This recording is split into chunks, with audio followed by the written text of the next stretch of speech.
안녕하세요. 예. 이렇게 반갑게 맞아주셔서 감사합니다. 이제 2015년이 가고 2016년 병신년을 맞이했죠. 어떻게 세우신 계획들은 잘 지키고도 계신가요? 지키고 계세요? 처음 새해를 들어서 맞는 아마 수요 법회인 것 같은데 제가 이 자리에 함께 하게 돼서 굉장히 기쁘고 또 감사하게 생각을 합니다. 제가 어디 가든지 꼭 드리는 말씀이 있어요. 그 중에 하나가 우리 사찰에 가시면 가장 제일 먼저 보게 되는 문구 중에 하나가 뭐가 있죠? 예, 조고각하라고 있습니다. 그것이 뭐냐면 내 뒤를 되돌아보라. 그죠? 그러면서 내가 지나온 자리가 흐트러져 있거나 아니면 부족한 부분이 있으면 다시 한번 챙기란 얘기입니다. 그래서 새해에도 꼭 그렇게 되돌아보시고 꼭 챙기시길 바라고요. 그리고 또 하나 말씀드리는 것은 서로 인사, 합장을 잘 해달라고 부탁을 드립니다. 옆에 계신 분들하고 법당에 들어오셔서 아니면 들어오시기 전이나 인사 다들 하셨습니까? 네. 하셨어요? 네. 여기는 잘하시네요. 자, 그런 것처럼 항상 어디를 가시더라도 내 뒷자리를 되돌아보고 그리고 인사, 합장을 잘 하셔서 서로 함께 하시는 데 있어서 이렇게 부드럽게 함께 하시길 바랍니다. 근데 우리가 이 합장을 한다고 하잖아요. 누구한테 인사를 한다고 하죠.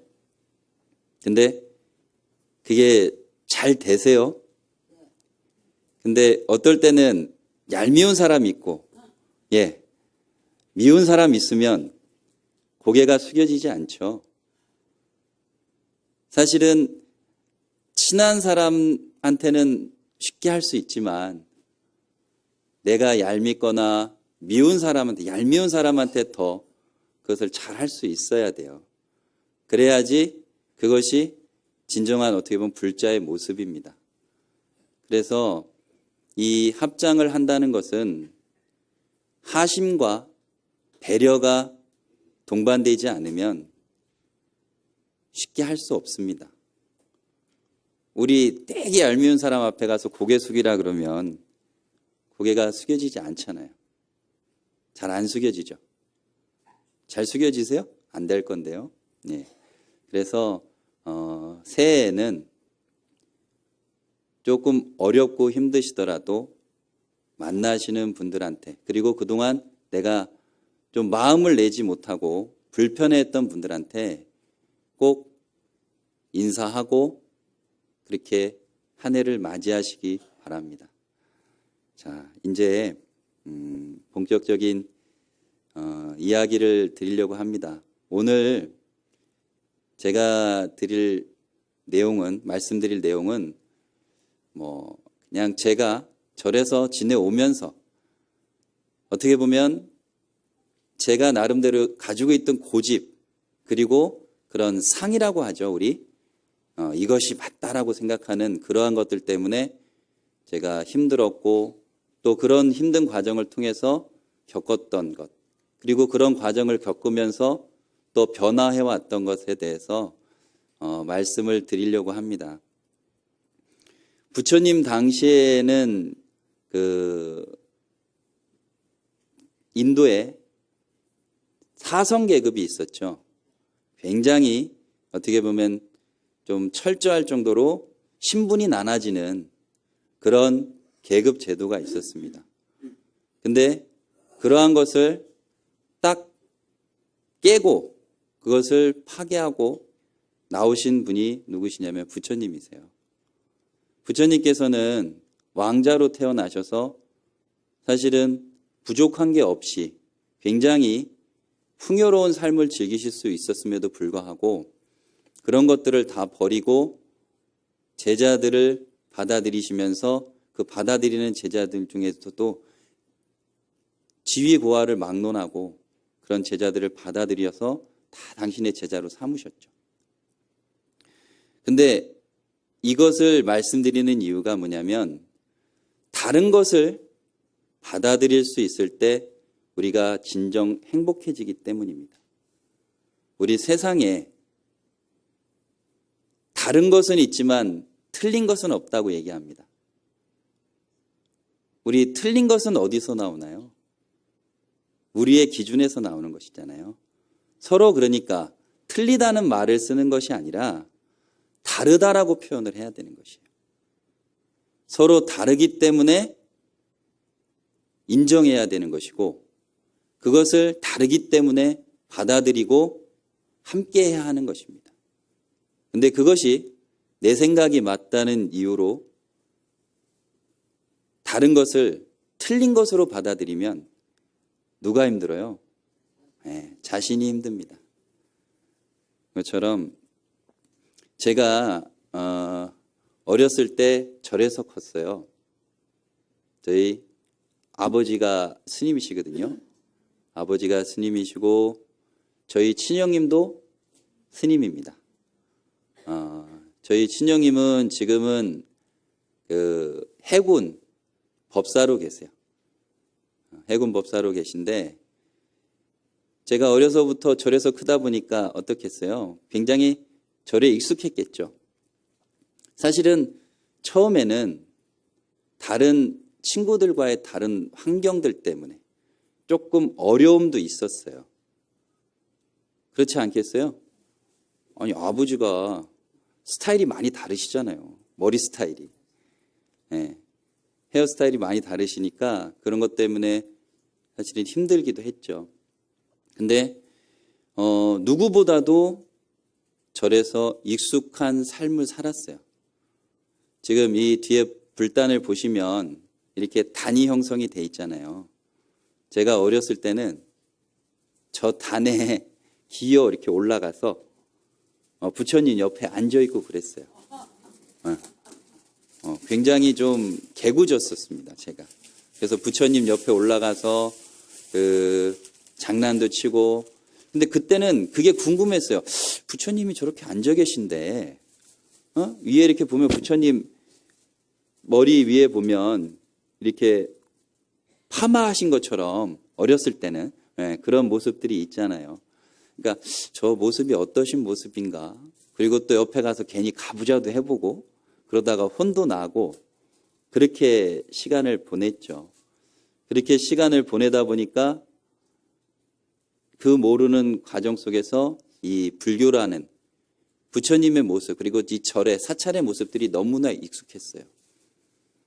그리고 그런 것들을 사실 잊어버리고 시간을 보내다가 누구나 한국 사회라면 겪는 대학 입시, 고등학생이 되면 공부를 아무리 안 해도 대학 입시가 되면 수능 시험을 보려고 그러면 힘들잖아요. 그때가 되니까 자꾸 법당에 가고 싶은 거예요.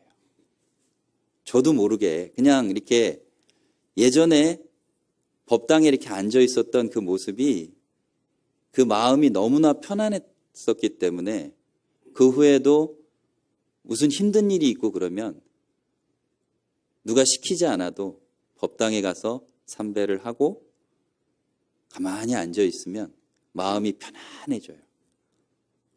그런 것을 느끼면서 시간을 보냈죠. 그리고 형님이 먼저 출가를 하게 됐습니다.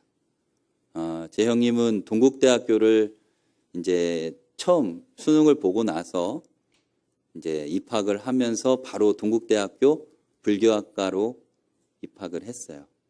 그래서 학생으로 제가자로 다니다가 그 후에 이제 출가를 했습니다. 그리고 나서 저한테 계속 얘기를 하는 거예요. 출가해라. 출가해라. 근데 오히려 또 스님께서는 아니 하나 나갔는데 또 뭘 둘까지 나가냐. 너는 집에 있어라. 그렇게 얘기를 하셨어요. 근데 어느 날 우연치 않게 제 형님 스님과 그런 이야기를 나누고 나서 자꾸 마음이 그쪽으로 가더라고요. 예, 절에서 밥을 먹고 커서 그런지 모르겠는데 자꾸 마음이 그쪽으로 가게 됐어요. 그리고 나서 출가를 한다는 마음을 먹고 부모님께 말씀을 드리니까 스님께서는 처음 말씀드렸던 것처럼 굳이 너까지 가려고 하냐라고 말씀을 하셨고, 제가 막내입니다. 막내다 보니까 더 그런 게 있으셨던 것 같아요. 그리고 모친께서는 더 이상 말씀을 안 하시더라고요. 그리고 제가 출가를 한다는 이야기를 드리고 말씀을 드리고 3일 만에 나왔는데 그 3일 동안 따뜻한 밥만 이렇게 해주셨어요. 그리고 절에 와서 행자 생활을 하고 계를 받고 그 다음에 이제 공부를 하러 어디로 갔냐면 송광사로 가게 됐어요. 처음에는 해인사로 가려고 하다가 인연이 어떻게 송광사로 이어지면서 송광사로 가게 됐습니다. 근데 송광사를 가면 그 강원이라는 것은 다들 알고 계시죠? 4년 과정을 치문반, 사집, 사교, 대교반을 지내게 됩니다. 근데 처음 가니까 준비물이 수첩이에요. 조그만 수첩. 그리고 디지털 시계. 흔히 말한 초가 나오는 디지털 시계를, 그것이 가장 중요하다고 그걸 준비물로 가져오라는 거예요. 근데 처음에 갈 때 잘 모르잖아요. 강원이 어떤 곳이고 뭐한 곳인지. 그래서 사형한테 물어봤어요. 그랬더니 사형이 그러는 거예요. 겁을 주면서 1년 동안 거기는 못 나온다고. 가면 1년 동안 꼼짝 못하고 거기 잡혀서 1년 후에나 나올 수 있다. 그러고 나서 2학년부터는 조금씩 여유를 줘서 뭐 3개월에도 한번 내보내고 뭐 이렇게 한다는 거예요. 가만히 생각해 보니까 보통 일이 아니더라고요. 근데 어떻게 했어요? 이왕 가는 거. 절에 있는 신도들도 그렇고 우리 신도 불자님들하고 또 직원들한테 나 이따가 1년 있다 옵니다. 막 큰 소리를 쳤어요. 1년 있다 올 거니까 잘들 지내고 있으라고. 그리고 딱 갔는데 2달 만에 방학을 내보내주는 거예요. 2달 만에 방학을. 올 수 있겠어요, 집에? 절에 올 수 있겠어요? 근데 가만히 생각해 보니까 안 갈 수는 없잖아요. 가야죠. 그래가지고 2달 만에 절에 왔어요. 절에 와가지고 이렇게 은사스님한테 인사를 드리고 삼배를 드리고 직원들을 만났는데 직원들이 딱히 말이 없더라고요. 그래서 뭐 잊어버렸나 보다. 그랬더니 나중에 알고 봤더니 1년 만에 오신다는 스님이 2달 만에 오셨어. 자기네들끼리 다 얘기를 했더라고요. 네, 그러면서 이렇게 시간을 보내고 이제 하한거가 이제 2달이라는 것은 봄산철을 그렇게 보냈습니다. 근데 송광사는 하한거가 굉장히 덥고 힘들어요. 심지어 스님들이 입고 있는 옷에 이렇게 진짜 옷이 눅눅하고 마를 시간이 없을 정도로 습하기도 하고, 그리고 제가 아까 처음 말씀드렸을 때 노트하고 디지털 시계를 찬다 그랬죠. 그게 왜 그러냐면 초 단위로 맞춰서 그 노트에다 적어놔요. 몇 시에는 어디 와 있어야 되고 몇 시에는 어디 와 있어야 되고. 근데 그게 왜 디지털 시계를 차냐면은 분을 보름마다 맞춥니다. 시계를. 그래서 그 정도로 타이트하게 움직여요.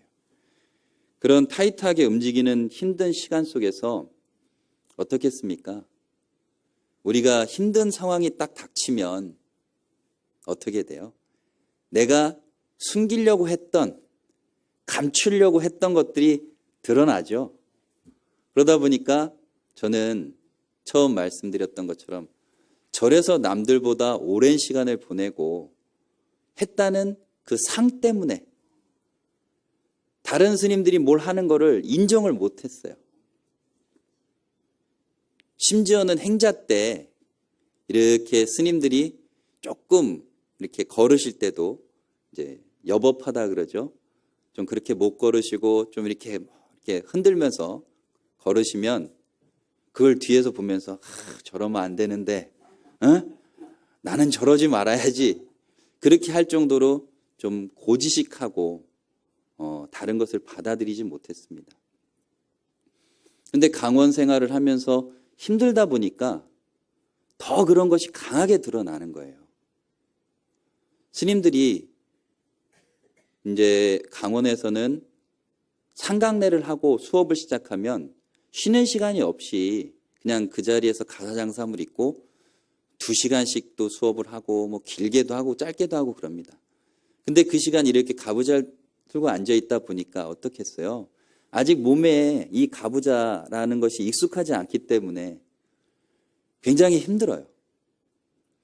근데 그 힘든 속에서 이제 몸도 좀 피곤하신 스님도 있고 또 몸이 좀 안 좋으신 분들도 있지 않겠습니까? 그러다 보면 이렇게 다리를 뻗는다거나 이렇게 다리를 푼다거나 하는 스님들도 있었어요. 근데 그 스님들을 볼 때 저는 그것을 저러면 안 되는데 하고 지대방에 와가지고, 지대방은 이제 스님들이 쉬시는 공간입니다. 지대방에 와서 지적을 하는 거예요. 스님 아까 그랬는데 이러면 안 된다고. 그러니까 도반들이 좋겠어요? 안 좋겠어요? 꼴보기 싫죠. 그 정도로 참 제가 고지식하고 어떻게 보면 다른 사람들의 그런 힘든 부분을 이해하지 못했어요. 그렇게 시간을 보내고 한거가 마무리되고 이제 방학이 끝나고 다시 복귀를 하는 날이었습니다. 그래서 이제 다들 와서 걸망을 놓고 소임을 이제 보려고 하는데 이상하게 한 스님이 안 보이시는 거예요. 그래서 야, 확인해 봐라. 이제 확인을 해봐라. 그랬더니 걸망이 없어요. 그 스님 걸망이 없더라고요. 그 이야기는 뭐겠습니까? 내려가셨다는, 하산을 하셨다는 얘기예요. 근데 분명히 도반들하고 같이 올라왔어요. 산문까지 올라오고 거의 이제 그 강원까지 왔다가 잠깐 화장실을 간다고 했대요. 그리고 내려간 거예요. 근데 그때는 시간이 바쁘고 막 그러다 보니까 어때요? 소인 보느라고 각자 맡은 바 뭐 청소도 해야 되고 하느라고 그냥 바쁘게 막 시간을 보냈어요. 그리고 얼마 시간이 지나서 하루는 도반들과 차를 마실 시간이 있었습니다. 근데 도반 중에 한 스님이 그 말을 하더라고요. 지금 내려간 스님이 방학 때 나랑 같이 생활을 했는데 스님한테 조금 서운하다고 얘기하더라. 왜냐하면 본인은 정말 최선을 다했고 정말 힘든 시간이었는데 지성 스님은 건강하고 절에서 생활이 익숙하니까 아무렇지도 않은 것 같은데 나에겐 너무 힘든 시간이었는데 그걸 이해해 주지 못하더라. 그렇게 얘기를 했다는 거예요. 근데 그 이야기를 듣는 순간 지금도 마음이 사실 좀 뭉클한데요. 제가 방에서 나왔어요. 차를 마시다가. 왜 그랬냐면 눈물이 너무 나는 거예요. 우리 출가를 왜 하는가요? 왜 하는가요? 스님들이. 보살님들 절에 와서 왜 기도를 하시고 발언을 하세요?